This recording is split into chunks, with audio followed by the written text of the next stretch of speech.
성경 사도행전 2장 같이 공부하시겠습니다. 이제 사도행전은 성령님이 이 땅에 내려오시게 되고, 그로 인해서 이제 교회가 세워지게 되는 이야기가 나오죠. 이런 이야기들이 나오기 때문에 잘 정리를 하시면 좋을 것 같습니다.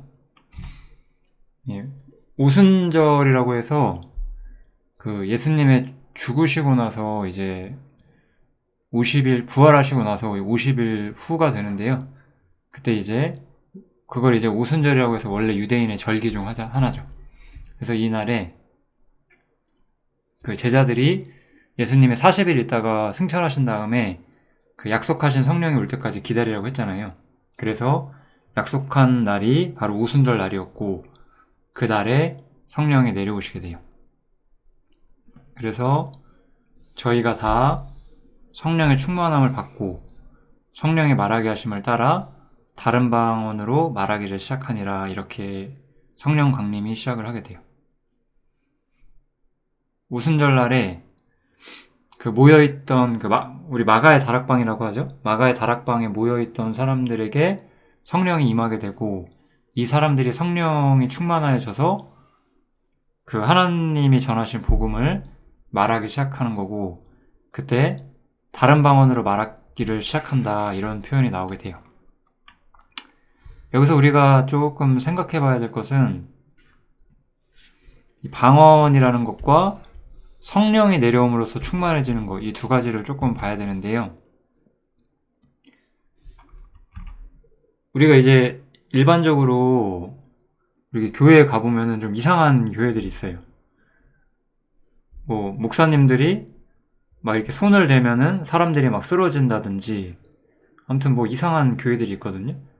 그러니까 이 성령에 충만해지는 것이, 이 성령 충만을 어떤 신비적인 체험으로 보는 거죠.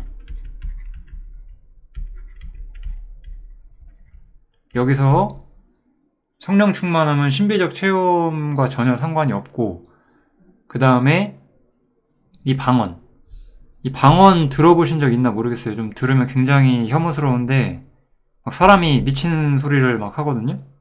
이 방언하고 있는 건 상당히 좀 굉장히 혐오스럽습니다. 보면은 그런 걸 진짜로 하고 있거든요. 현대 기독교에서. 저도 옛날에 제가 거듭나기 전에 몇몇 교회를 가봤을 때 실제로 보고서 굉장히 좀 거슬렸던 기억이 나요. 그래서 이 방언이라는 것과 성령 충만에 대해서 굉장히 잘못 이해를 하고 있어요. 현대 기독교계도. 그래서 이제 이어서 보면 이 방언이 뭔지가 정확히 나와요. 그때 경건한 유대인이 천하 각국으로부터 와서, 우리 이스라엘이 있잖아요. 이렇게 이 지중해가 있고, 여기 이제 이집트가 있잖아요. 지중해 밑에 이집트가 있고, 여기 이제 이스라엘이 있고, 그 다음에 이쪽으로 이제 아시아 지역, 우리가 사는 아시아가 아니고요, 터키의 소아시아 지역이라고 하거든요. 여기를 터키 지역이죠. 그래서 이렇게 이쪽이 이제 위는 유럽인데, 이스라엘이 바벨론 시대에 망하게 되고 많은 민족들이 이스라엘 본토에 살지 못하고 이렇게 흩어져 지냈어요. 근데 이제 경건한 유대인들은 이 오순절이 되거나 이런 특정한 날이 되면은 이스라엘에 하나님께 예배하기 위해서 몰려왔어요.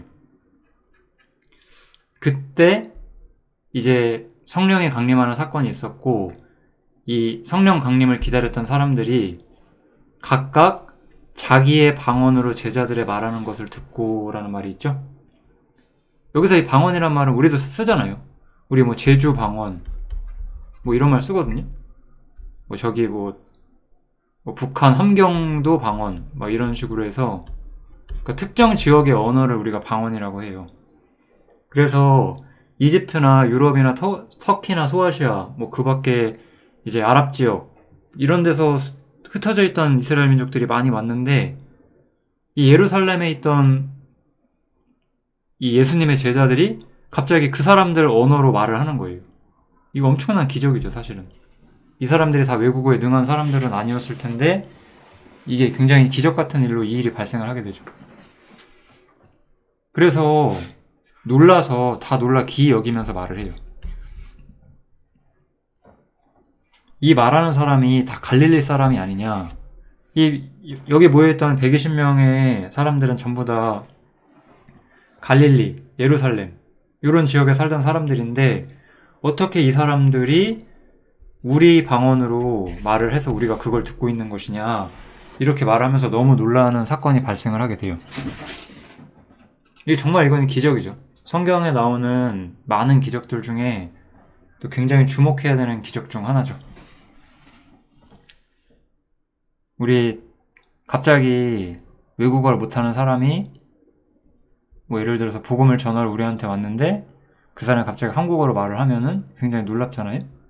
그런 일이 지금 우리에게도 있는 건 아닌데 이러한 사건이 발생을 하게 돼요. 그래서 여기 보면 나오죠. 우리는 바데인과 메데인과 엘림인과 또 메소포타미아, 유대와 가바도기아, 본도와 아시아, 부르기아와 밤빌리아, 애국가 및 구레네에 가까운 리비아 여러 지방에 사는 사람들과 로마로부터 온 나그네, 엄청나죠? 이렇게 수많은 사람들이 있었는데 여기 보면 민족이 엄청 많이 나오잖아요. 그런데 우리가 다 우리의 각방언으로 하나님의 큰일 말함을 듣는다, 이렇게 말하는 거죠. 흩어져 있던 유대인들, 그래서 사실 히브리어를 모르고 저 지역들에 흩어져 살던 사람들이 그들이 쓰는 말로, 예를 들어서 본도와 아시아, 여기 있는 사람들은 이 아시아 말로 복음을 들었고 그것을 굉장히 놀랍게 생각하는 거죠. 이렇게 방언이란 것은 다양한 언어로 전해지는 복음을 의미를 하고 있는 거예요. 엄청난 기적이 발생하게 돼요. 이것은 좀 우리가 중요하게 생각해야 되는 주제가 하나가 있어요.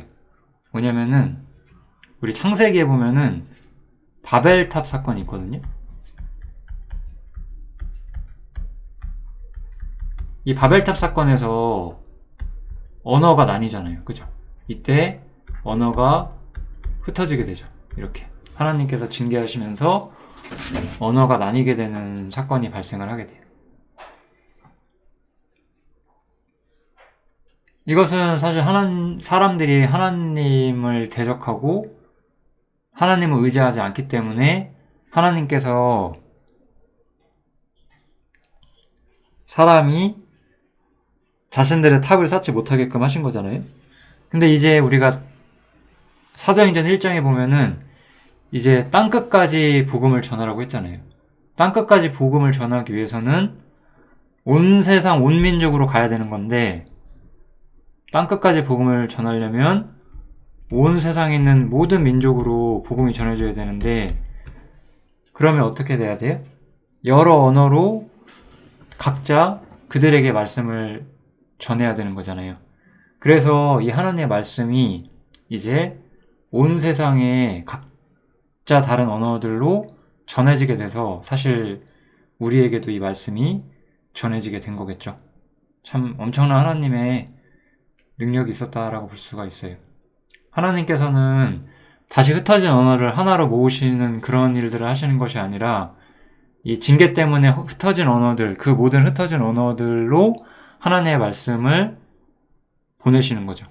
그래서 우리가 한국어로 번역된, 한글로 번역되어 있는 성경을 보고 그를 통해서 우리가 복음을 받게 되는 거죠. 어떤 특정한 사람들이 그런 작업을 했을 거예요. 근데 우리가 그 일을 하는 사람들이 아니라 사실 그러한 모든 섭리 위에 하나님이 계셨다는 것을 우리가 더 기억을 해주면 좋겠습니다. 근데 어떤 사람들은 또 이런 일들을 조롱했어요.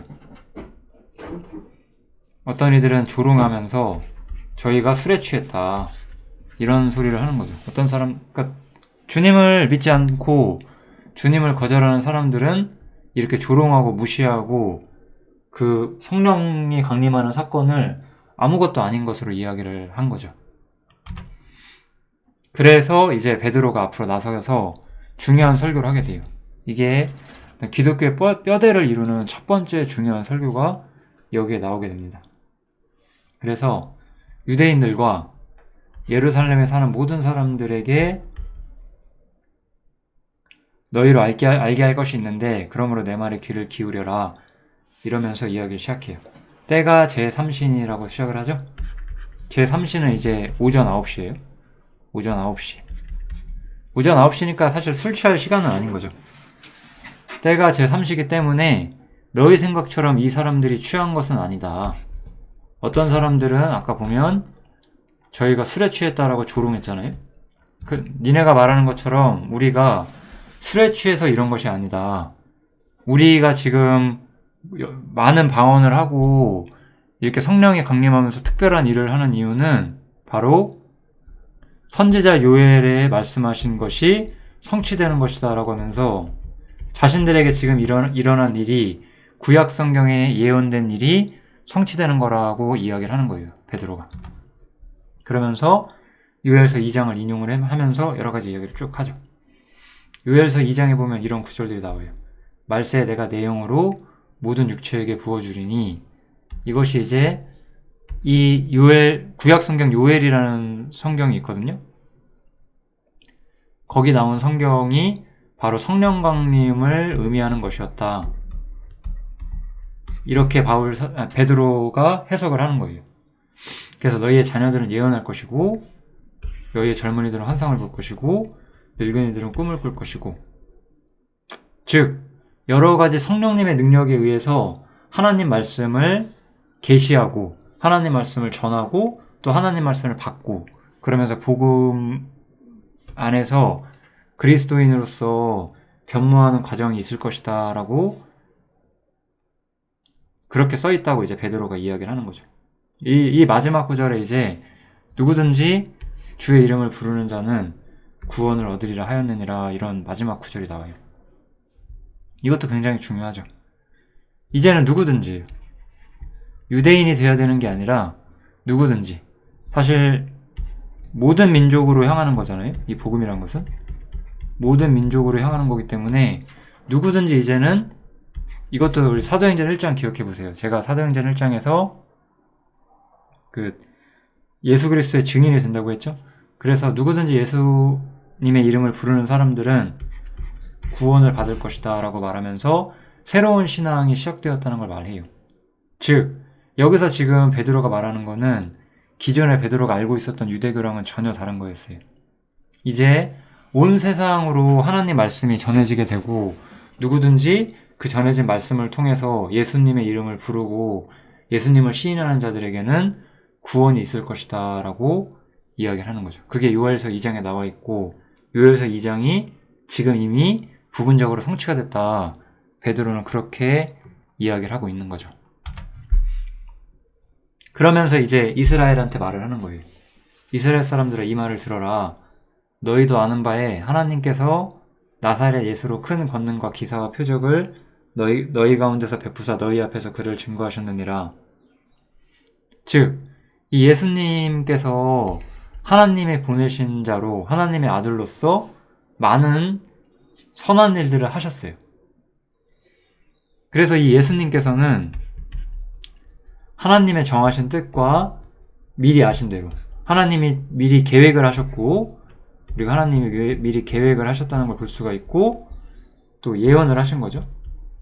예언하신 대로 십자가에 죽게 되었어요. 내어준 바 되었거늘 이건 이제 하나님의 측면이죠. 제가 항상 말할 때 십자가가 가진 하나님의 측면. 하나님 편에서는 계획하시고 예언하시는 거죠. 그죠?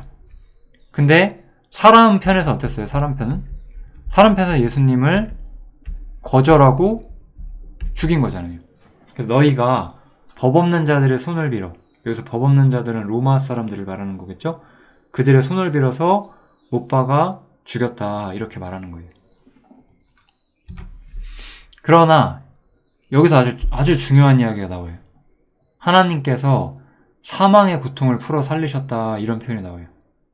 이는 그가 사망에 매여 있을 수 없었음이라 이렇게 나오죠. 제가 이 구절을 2010년인가 11년쯤에 알게 되었거든요. 저희 개인적으로는 저는 2007년에 거듭났는데, 그리고 나서 이제 율법 아래서 열심히 신앙생활 했죠. 그러다가 이제 2010년에서 11년 이렇게 지나가는 즈음에 이제 해방을 알게 됐는데, 그때 제가 해방 알고 나서 얼마 지나지 않아서 이제 이 구절을 보게 되었어요. 그때 정말 너무 찬란했던 기억이 나요. 이 구절을 처음 봤을 때 정말 죄사함만 알고 있었을 때는 몰랐던 애매한 것들이 정말로 많이 풀렸어요. 여기서 하나님께서 사망의 고통을 풀어 살리셨기 때문에 예수님이 부활하셨다고 말을 하는 거예요. 그러면 왜 예수님께서는 부활하시고 하나님께서는 사망의 고통을 풀으실 수가 있느냐? 왜냐하면 당연한 거라는 거예요. 이유 없이 살리시는 게 아니라, 왜냐하면 그는 사망에 매여 있을 수가 없었다는 거예요. 이게 사람과 나와 여러분과 나, 우리들과 예수님의 가장 큰 차이점이에요. 저를 얘기할게요. 제가 있고 예수님이 있어요. 근데 우리는 언젠가 다 죽음이라는 문턱을 지나야만 해요. 그래서 우리 모두가 죽잖아요. 그러면 내가 만약에 죽게 되면 나는 그냥 나라고 하지 말고 저는 구원받아서 부활할 수 있기 때문에 그냥 모든 사람이라고 해보세요. 누구도 죽은 다음에 다시 살아날 수 있는 사람은 없어요. 뭐 운 좋게 그냥 기적처럼 뭐 심장마비가 왔는데 2, 3일 후에 그 관 속에 누워있다가 살아나고 그런 사람도 있어요. 근데 그 사람이 그래서 지금까지 살아있는 건 아니잖아요. 영원히 죽지 않는 상태가 된 건 아니잖아요. 죽었다가 잠시 살아났는데 다시 죽어. 그거는 부활이 아니죠. 근데 예수님께서는 죽으신 다음에 완전히 부활하시는 거예요. 그러면 왜 우리는 완전히 부활하지 못하는데 예수님은 완전히 부활할 수 있을까? 왜냐면 사망에게 매여 있을 수가 없는 거예요, 예수님께서는. 왜? 우리를 사망에 매여 있게 하는 원인이 뭐죠? 사람을 사망에 매여 있게 하는, 사람이 죄를 이길 수 없게 하고 죄 가운데서 반드시 죽게 하는 이유. 죄잖아요, 죄. 제가 미리 답을 얘기를 했죠? 죄잖아요. 죄가 있기 때문에 사람이 죽는 거잖아요. 근데 예수님의 십자가 속에서 우리는, 오히려 예수님께서는 완전히 순종하셔서 죽으신 거예요. 우리와는 죽음의 원칙 자체가 달랐어요. 우리는 죄를 지었고 그래서 죽게 됐는데 예수님은 죽음으로 순종하셨다는 거예요. 그러니까 사망에 매여 계실 수가 없었어요. 그래서 하나님께서는 예수님을 부활시키시고, 이 예수님의 생명, 이 부활하신 예수님의 생명은 완전 무결하기 때문에 더 이상 어떠한 죽음의 권세도 예수님을 건드실 수가 없게 된 거예요.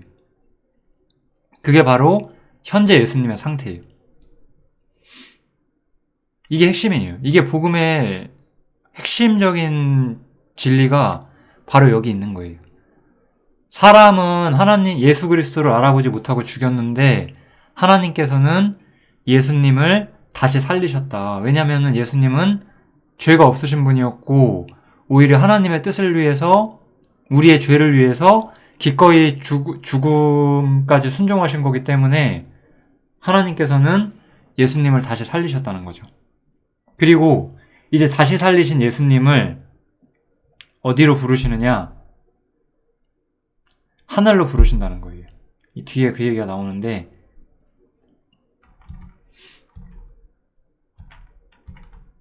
여기 보시면 시편 110편에 대한 인용이거든요. 이거는 시편 110편에 보면 이 구절이 나와요. 그래서 주께서, 이건 하나님이시죠. 내 주께, 이건 예수님이시죠. 하나님께서 예수님에게 말씀하시기를 내가 내 원수로 내 발등상 되게 하기까지 너는 내 우편에 앉았으라. 이 구절대로 예수님께서 지금 하나님 우편에 계신 거예요. 지금 예수님은 어디 계시냐? 하늘에. 하나님 보좌 우편에, 하나님 옆에 지금 예수님이 계시다는 거예요. 그래서 예수님께서 이렇게 부활을 하시고 승천하시게 되고 지금 하나님 곁에 계세요. 그게 바로 성령이 내려오게 되면서 우리에게 전달되는, 모든 사람에게 전파되어야 되는 가장 핵심적인 이야기가 되는 거죠. 그리고 이것에 대해서 이제 베드로는 지금 유대인들에게 설명하고 있는 거잖아요. 그래서 또다시 시편을 이용해서 이야기를 합니다. 여기 시편 16편 이야기가 쭉 있거든요. 그래서 이거는 그냥 한번 시편 16편과 사도행전 2장에 보면 이야기가 나와요. 그래서 뭐 여기 보면은 내 영혼을 음부에 버리지 아니하시며 주의 거룩한 자로 썩음을 당치 않게 하실 것이미로다. 뭐 이런 이야기들이 쭉 나오거든요. 그래서 이 이야기에 대한 베드로가 또 설명을 해줘요. 형제들아, 내가 조상 다윗에 대하여 담대히 말할 수 있느니 다윗이 죽어 장사되어 그 묘가 오늘까지 우리 중에 있도다. 그래서 베드로는 무엇라고 말하냐? 다윗은 분명히 죽었다 이거예요. 여기 보면 이 시편에서는 내 영혼을 음부에 버리지 아니하신다라고 했잖아요.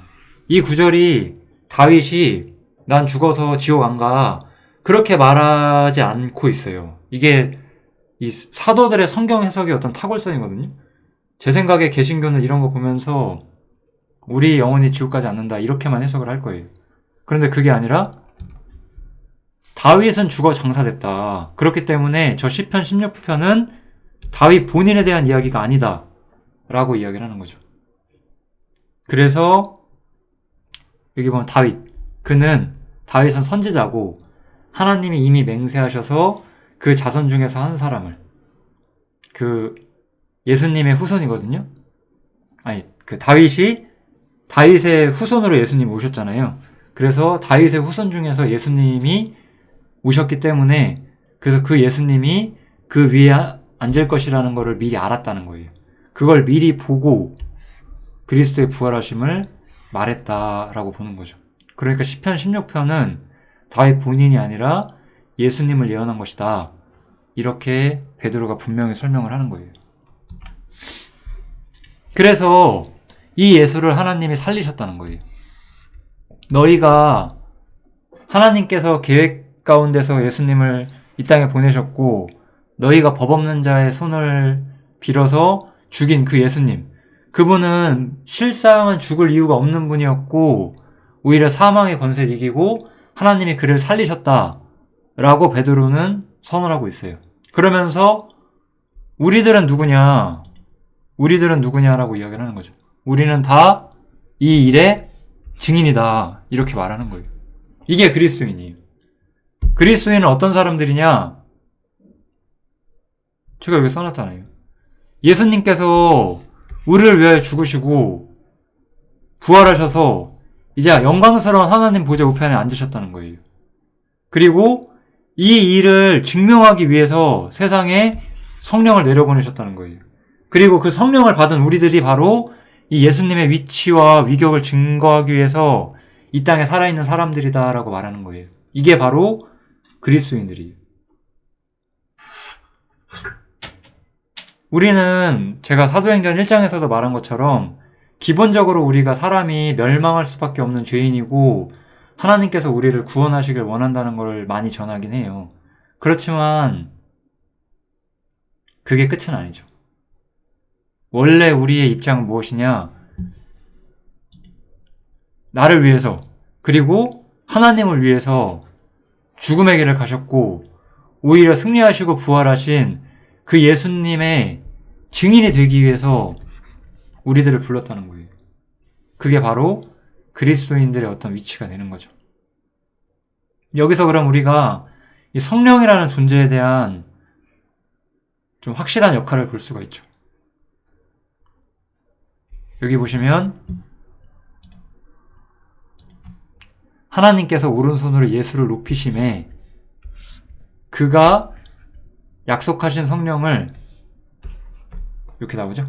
하나님께서 예수님을 높이셨고 높아지신 예수님께서 성령을 받아서 이 땅에 내려보내셨다. 이렇게 말하는 거예요. 그래서 성령님이 하시는 일이 무엇이냐? 이 성령의 역할에 대해서 굉장히 많은 기독교 내부의 오해와 오류들이 많이 있어요. 근데 성령이 하시는 역할 핵심은 예수님을 증거하는 거예요. 이게 성령님 하시는 역할이에요. 성령님께서 예를 들어 이제 청교도나 이런 개신교 기반적인 교파들에서는 성령님께서 우리를 거룩해 하신다라고 하는데 성령님께서는 우리를 거룩하게 하지 않으세요. 성령님께서는 우리를 거룩하게 하지 않으시고 성령님은 예수님을 증거하죠. 그리고 제가 아까 말했던 뭐 성령 충만이나 방언에 대해서 초자연적인 것들을 바라는 사람들은 성령님께서 뭐 우리가 초자연적 체험을 하게 해주신다 뭐 그런 정말 정신 나간 소리를 하는데 핵심은 성령님은 예수님의 죽음과 부활을 증거한다는 거예요. 이런 점에서 우리 기독교가 얼마나 황폐화되었는가를 우리가 좀 생각해 볼 수가 있어요. 제가 2007년에 거듭났고 2011년 정도에 이 말씀을 알게 되었다고 했잖아요. 그때까지 항상 제가 있었던 교회는 분명 제가 거기서 거듭난 것은 맞는데 항상 중심이 사람이었어요. 중심이 사람이었고 사람이 구원받는 문제가 제일 중요하다고 말을 했어요. 그러다 보니까 목적보다는 수단이 중요시 되기도 하고 많은 실제적으로는 말씀과 멀어진 모습들이 너무나 많았어요. 저는 그것이 과연 옳은 것인가 생각을 했었거든요. 나의 관심은 예수님에게 있는데 예수님에 대해서 나는 알고 싶은데 그 교회에서는 항상 사람만 강조하는 거예요. 저는 참 그런 부분들이 좀 어려웠고 이해가 되지 않았는데 이 말씀을 알게 되고 나서야 이게 바로 복음이었고 이게 가장 최초에 전해진 복음의 말씀이었구나 그거를 알게 된 거죠. 여기에는 사람의 구원 문제보다 앞에 뭐가 나오죠? 예수님의 죽음과 부활을 통해서 예수님께서 새로운 위치에 들어가셨다라는 게 먼저 나오는 거예요. 그리고 그것을 우리에게 전하시는 분이 누구다? 그것이 성령님이다. 이렇게 말을 하는 거죠. 그 안에서 이제 우리의 신앙이 결정이 되는 거예요. 왜냐하면 제가 새로운 피조물이라고 이야기를 해놨는데 왜 그러냐면 우리가 이제 첫 세상이 있었어요. 그리고 예수님께서는 죽으셨고 부활을 하셨어요. 이 부활하신 예수님께서는 새로운 세상으로 들어가신 거예요. 그럼 첫 세상은 어때요? 첫 세상은 타락했죠. 불완전하죠. 이 새로운 세상은 완전하고 악이 없고 하나님의 영광으로 가득 차 있어요. 예수님께서 이제 여기 가셨다고 말을 하는 거고 이제 성령님께서 이것을 증거하시면서 우리에게 전하는 건 무엇이냐? 우리가 여기 있어야 한다라고 말을 하는 거죠. 우리가 믿음을 통해서 이곳에 들어온 사람이고 들어오지 않은 사람들한테는 이리로 들어오라고 그걸 이야기하는 거예요. 이 세상에서 이 첫 번째 세상에서 잠시 죄악의 낙을 누리다가 죽음을 끝으로 멸망할 것이냐 아니면 죽음은 나에게 오히려 완전한 승리가 되어서 예수님과 함께 영원한 세계에서 영원한 영광을 함께 누릴 것이냐 그것을 말하는 거예요. 그리고 이제 우리가 이걸 믿은 사람들이라면은 아직은 우리가 이 땅에 몸을 여전히 입고 있기 때문에 아직은 우리가 여기 살고 있잖아요. 그치만 여기를 소망하면서 우리가 사는 거죠. 그런 사람들의 이야기가 여기 나오는 거예요.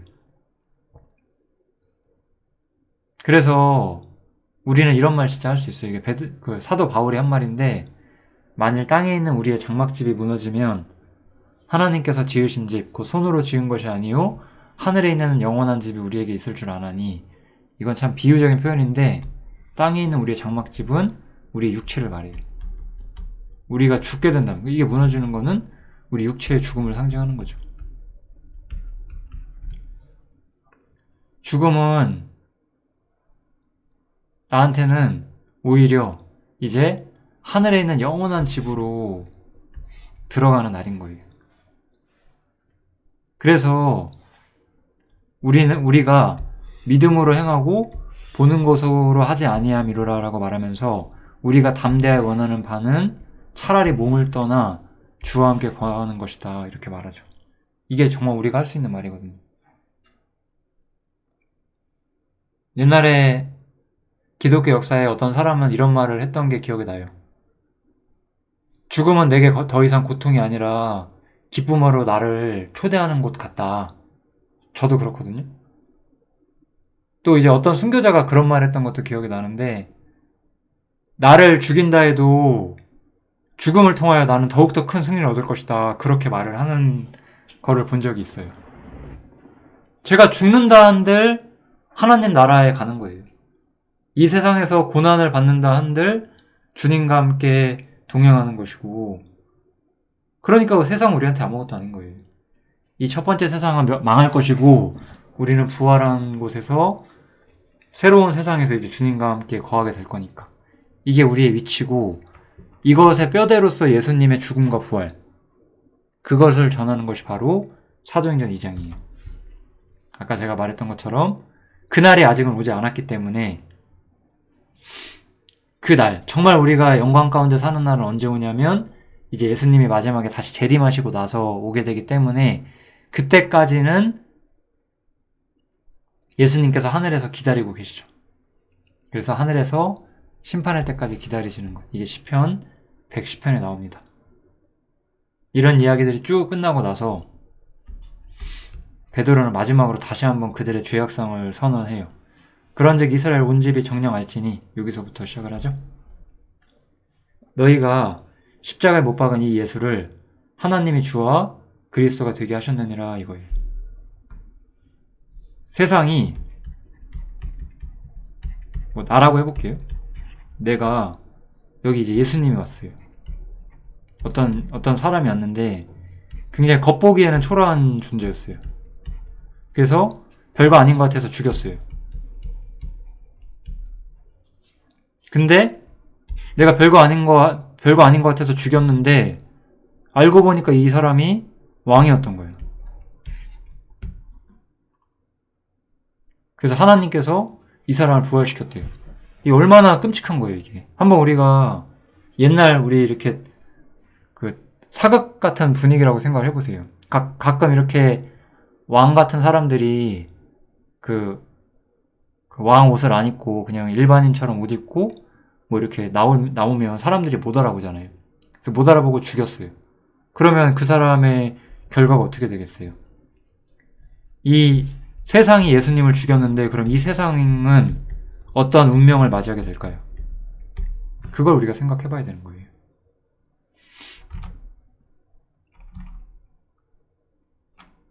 여기 보시면, 그래서 이 세대를 패역한 세대라고 말을 해요. 패역한 세대. 패역한 세대라는 거는 이 세상 자체를 의미하는 거예요. 여러분들이 그동안 즐겨왔던 세상,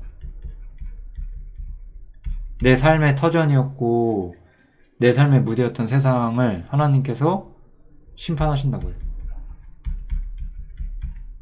세상을 심판하지 않을 수 있겠어요? 하나님의 아들 예수님을 십자가에 못 박았는데 세상을 심판받는 거예요. 그리고 이제 사람들은 두 가지 운명이 남은 거예요. 이 세대에서 세상에서 구출되어서 하나님 편에 속할 것이냐, 아니면 세상에 그대로 속해서 세상과 같이, 세상과 함께 죽을 것이냐, 이거를 생각을 해야 되는 거예요. 이제 사람에겐 두 가지 운명이 남아있는 거예요. 그게 바로 사람의 위치고, 베드로는 그 문제에 대해서 이 이스라엘 사람들에게 먼저 촉구를 하는 거죠. 이 이야기를 듣고 나서 이 유대인들 중은 모든 사람이 다 그랬진 않았겠죠.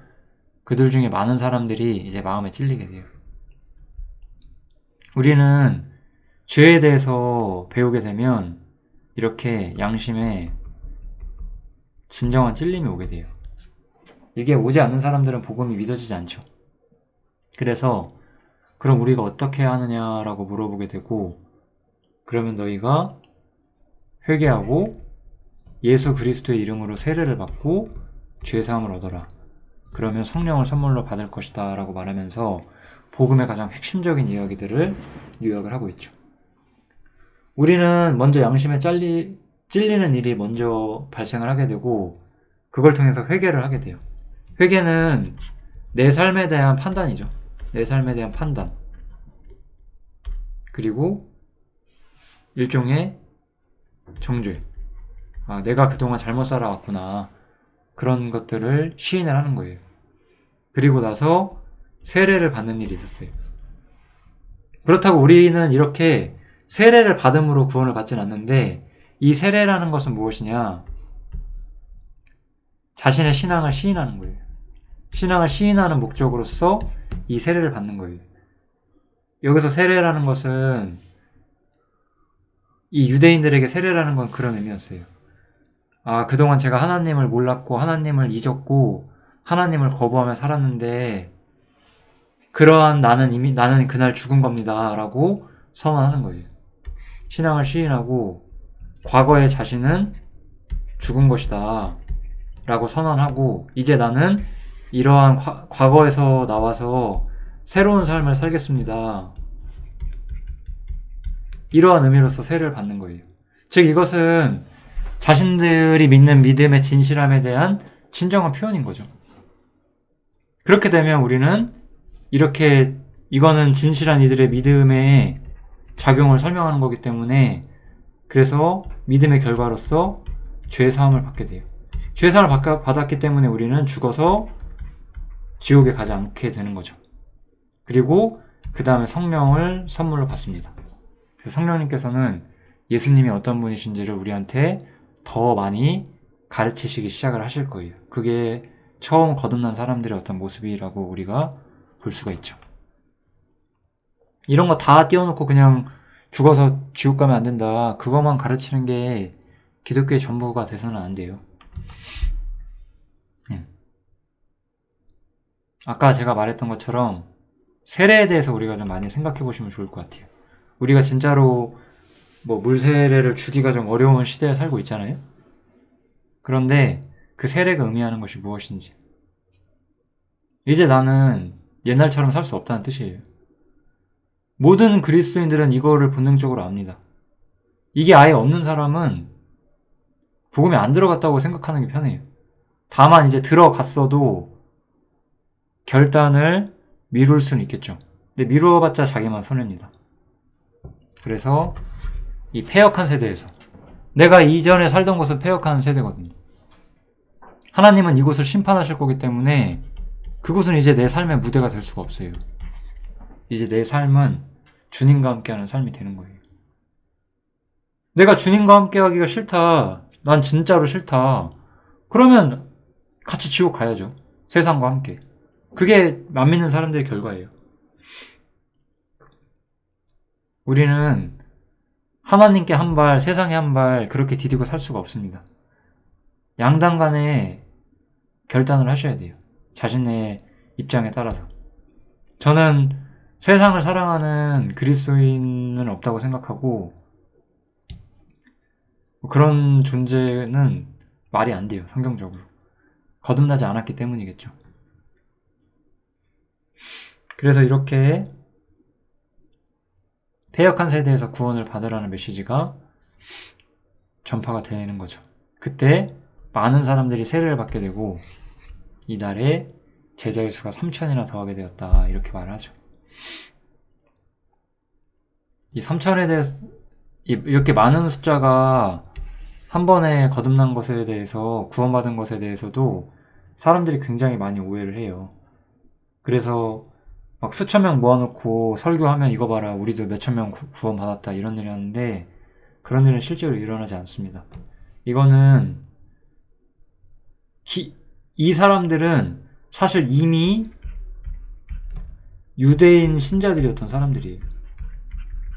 이미 유대인 신자였던 사람들이 이제 그리스도인으로서 새로운 출발을 하는 과정인 것이지, 이들이 처음부터 하나님을 아예 안 믿고 있던 사람들이 설교 한 번에 이렇게 되는 건 아니었어요. 이미 이 사람들 하나님을 믿는 사람들이었지만 그 복음에 대해 정확히 몰랐던 사람들이었고, 그래서 한 번에 이렇게 많은 사람들이 구원을 받게 되는 거죠.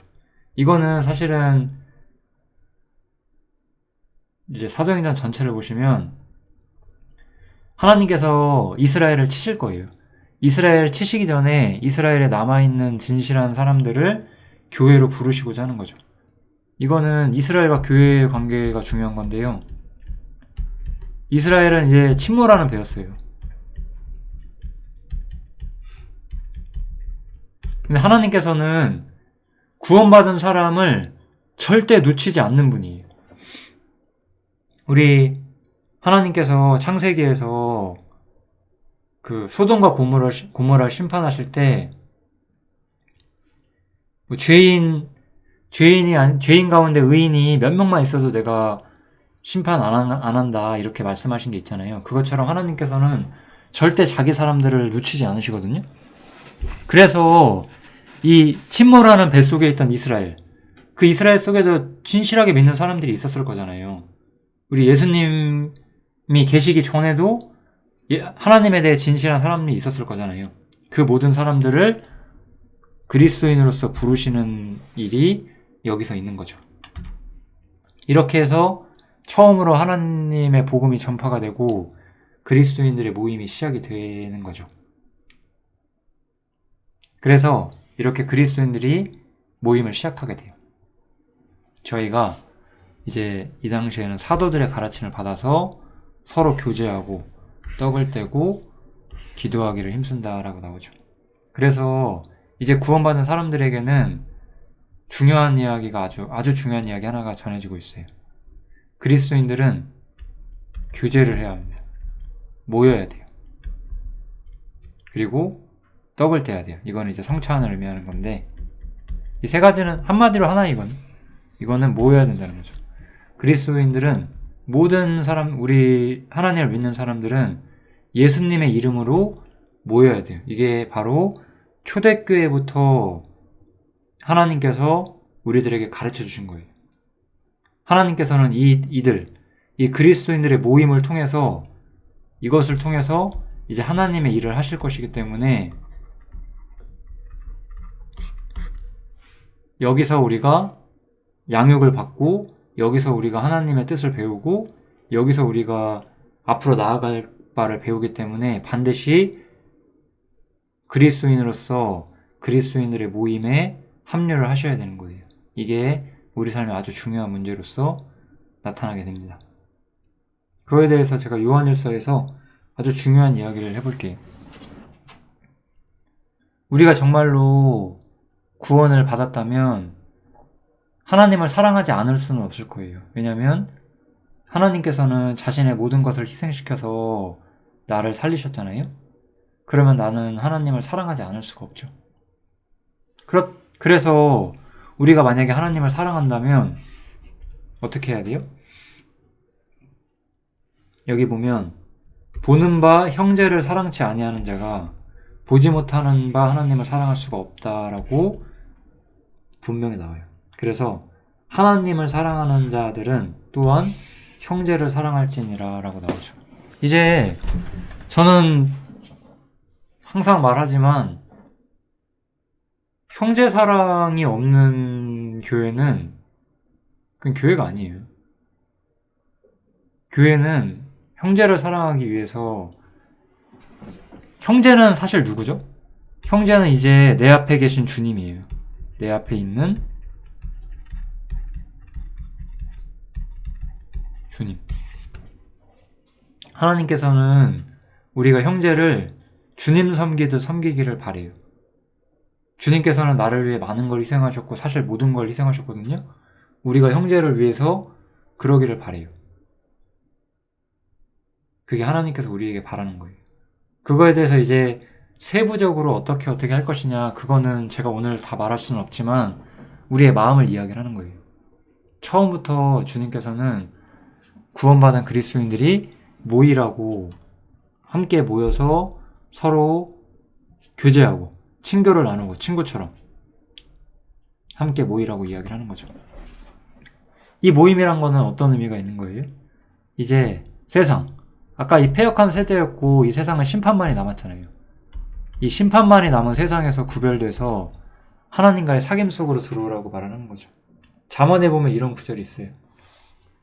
많은 친구를 얻는 자는 해를 당하게 되거니와 어떤 친구는 형제보다 친밀하니라 그러죠. 이제 세상에 있는 친구들은 나에게 해가 되는 존재들이 될 뿐이에요. 이제 이 어떤 친구는 사실 예수님을 상징한다고 볼 수가 있겠죠. 이 세상에서 나만큼 예수님만큼 나를 사랑해 주신 분은 없거든요. 그렇기 때문에 이제 주님께서는 그렇게 자신의 사랑을 받은 사람들과의 사귐 속에서 살라고 말하는 거죠. 세상과 구별되어서 하나님과의 사귐 속으로 들어오라라고 이야기를 해요. 너희는 믿지 않는 자와 멍해를 같이 하지 말라라고 말하죠. 이제 믿지 않는 자와 우리는 전혀 다른 위치에 서 있는 거예요. 멍해는 짐이잖아요. 이제 같은 짐을 질 수가 없어요. 뭐 사업이나 뭐 동업, 뭐 결혼, 뭐 깊은 벗 다 의미 없어요. 이 모든 것에서 끊어져야 돼요. 왜냐하면 어떻게 이 하나로 이야기를 해보죠. 빛과 어둠이 어떻게 사귈 수가 있냐라는 거죠. 하나님의 성전과 우상이 어떻게 함께 있을 수가 있냐라고 말하는 거죠. 그러면서 우리가 어떤 사람들이래요? 우리는 하나님의 살아계신 하나님의 성전이라고 하는 거예요.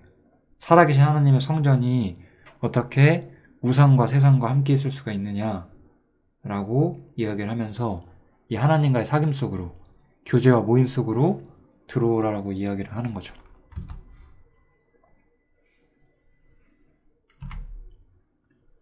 이 정도 하면은 사도행전 2장에 있는 중요한 이야기는 다 끝난 것 같습니다. 표적 이야기를 하기 전에 좀 미리 어느 정도 마무리를 하고 싶은데요. 결국 사도행전 2장에서 말하는 것은 복음인데, 복음이 뭐였어요? 예수님의 죽음과 부활, 그리고 이것으로 인해서 예수님이 새로운 위치에 가셨다는 거잖아요. 그러면 나는 어떻게 해야 하느냐, 이 얘기가 되는 거죠. 그래서 새로운 위치로 우리가 가게 되면서 우리가 이제 주님의 이름으로 모여야 되고 세상과 구별돼야 되고 뭐 이런 이야기들이 쭉 나왔다고 생각을 하시면 될 것 같아요. 이 표적에 대해서는 우리가 좀 다른 측면에서 생각을 해봐야 되는데요. 성경에서 표적이라는 것은 뭐냐면, 우리가 이건 성경을 좀 유심히 봐야 되거든요. 우리는 성경이 완성된 시대에서 약간 수평적으로, 평면적으로 성경을 보다 보니까 이 표적을 잘 이해를 못하게 되는데, 이 역사를 좀 봐야 돼요. 하나님을 모르던 시대에 어느 날 이렇게 표적이 발생을 하게 돼요. 표적이 발생하게 되고 이 표적과 함께 선지자가 등장을 하는 거죠. 그럼 이 표적은 선지자가 진실하다는 것을 증명하는 역할을 하죠.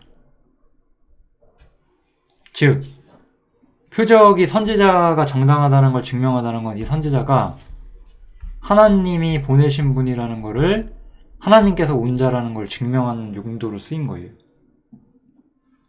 그러면 나중에 이제 이 선지자가 한 말들이 뭐가 되죠? 시대가 지나면 성경에 돼서 기록이 되는 겁니다. 이런 측면인 거예요. 이 세상에 하나님의 개입이 없던 어느 날 갑자기 하나님께서 모세라는 사람을 부르셨고 홍해를 가르시면서 모세에게 엄청난 표적들을 주셨고, 이제 그 모세가 하나님께 배웠던 것들을 기록한 거, 그게 바로 창세기, 출애굽기, 레위기, 민수기, 신명기잖아요. 그런 식으로 이 성경이 기록이 되는 거예요. 즉, 이 시대는 어떤 시대예요? 이 처음 성령 강림 때는 어떤 시대죠? 구약 성경은 있었지만 신약 성경이 없던 시대였어요. 그러니까 유대인들은 어땠어요? 유대인들은 기존에 있는 구약 성경만을 알고 있었고 그것만을 믿고 있었어요. 그럼 구약 시대 때는 어떻게 했죠? 구약 시대의 신앙의 핵심은 구약 신앙의 핵심은 하나예요. 유대교잖아요. 유대교는 성전이 중심인 거죠. 성전과 제사. 이게 구약 신앙의 핵심인 거죠.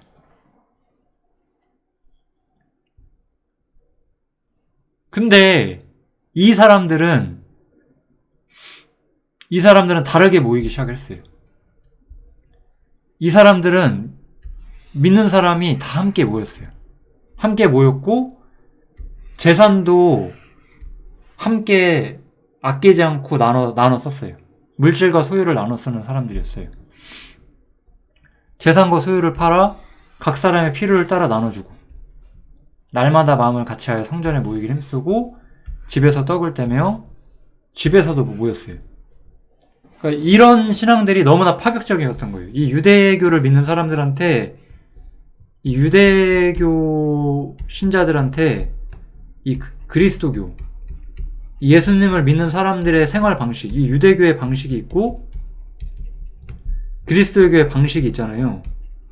근데 이 사람들 보기에 이거는 너무나 파격적인 거예요.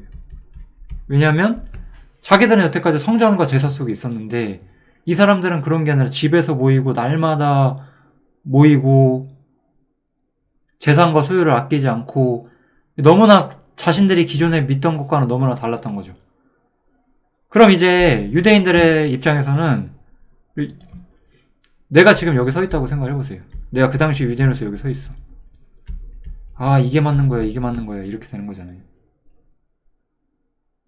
근데 이쪽에서 사도들이 표적을 행해요. 그리고 이 표적은 하나님께서 인정하신 표적이에요. 그러면 아, 이게 맞구나, 이렇게 우리가 생각할 수가 있는 거거든요. 이게 표적의 원리예요. 이 표적은 그러니까 이 베드로와 12사도와 여기 있는 많은 제자들로 시작한 이 그리스도교가 하나님한테 인정받고 있다는 중요한 표식이었던 거죠. 그러면 지금 시대에 어떤 사람들이 표적을 통해서 자신의 정당성을 인정할 수 있냐? 그렇지 않죠. 왜냐하면 우리는 성경이 있잖아요. 성경을 보면 저 사람들이 성경적인지 아닌지 보면 정당성 유무를 우리는 다 판단할 수 있거든요. 그러니까 우리한테는 표적이 필요가 없어요. 그래서 왜냐하면 표적이 필요할 때는 이 새로운 진리에 대해서 아는 사람이 아무도 없을 때만 그런 거예요. 그러니까 우리한테는 표적이 필요가 없죠. 우리가 우리 주변에 있는 어떤 잘못된 기독교를 판단하는 데 있어서 니네들은 표적이 없다라고 말할 필요가 없어요. 니네들은 비성경적이다 이렇게 말하면 끝나는 거예요.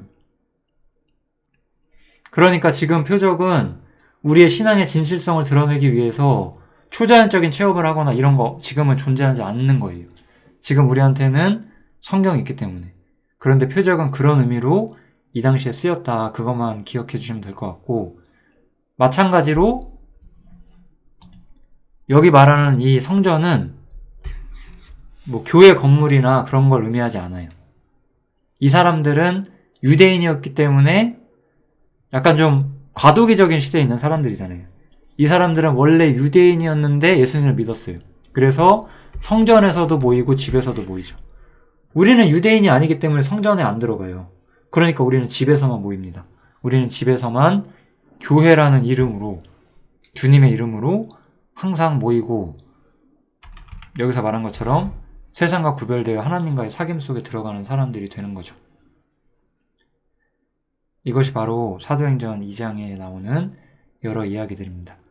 사도행전 2장은 복음과 처음 복음을 받은 그리스도인들의 삶이 나타나는 성경이고요. 굉장히 많은 교훈들이 있기 때문에 잘 보시면 좋겠습니다. 감사합니다.